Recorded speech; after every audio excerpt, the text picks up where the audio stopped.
Now that we've discussed what the perfect system is, perfect active system is, it remains to consider how we make it. On the board here I have 4 sample verbs. You might notice that they stand in for each of the 4 verb conjugations in Latin. So we have a first conjugation verb, amo, amare, second conjugation, doceo, docere, third conjugation, pello, pellere, and fourth conjugation, sentio, sentire. And it doesn't matter if you don't know what these verbs mean. All that matters is you need to know that these are the 4 principal parts for each of the verbs. First principal part, second principal part, third principal part, fourth principal part. And I've put these 4 verbs with their principal parts on the board to illustrate the point that whenever you're making a verb in the perfect active system, doesn't matter if it's present perfect, past perfect, pluperfect, or future perfect, all of them are going to come from the same principal part. You're always going to go right here to the third principal part.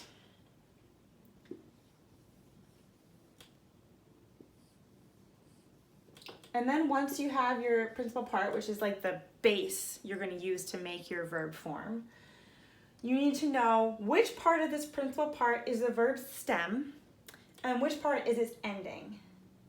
Because every verb is made out of basically a stem and an ending in Latin. And the third principal part is already a complete verb form with a stem and an ending. It happens to be the first person singular perfect active indicative. So this verb here means I loved. It's a perfect verb. This one means I taught. This one means I pushed. This one means I felt. And the part of it that's the ending is this I. You notice the I is the same on all those verbs. So you need to be able to remember, you have to memorize that for the third principal part of any verb, if you're going to make a verb in the perfect active system, you have to take off the ending that's already there and use the stem. So with this stem, amav, I can make any perfect active form of the verb amo, amare that I want. If I want to make it pluperfect, third person singular, I go amawarat. He, she, or it had loved. What if I want to make it future perfect? Amawaro means I will have loved. I'm just plucking endings out of thin air right now.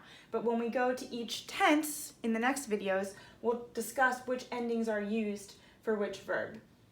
For this video, all you need to know is first, every verb has 4 principal parts. When you memorize a new verb, you should memorize all 4 principal parts of that verb. That's the critical, basic, dictionary entry level information you need in order to create any form of a verb. Okay, so first you need to know we have 4 principal parts for each verb. Some verbs are missing principal parts, but that's not important right now. 2, for the perfect active system, we go to the third principal part.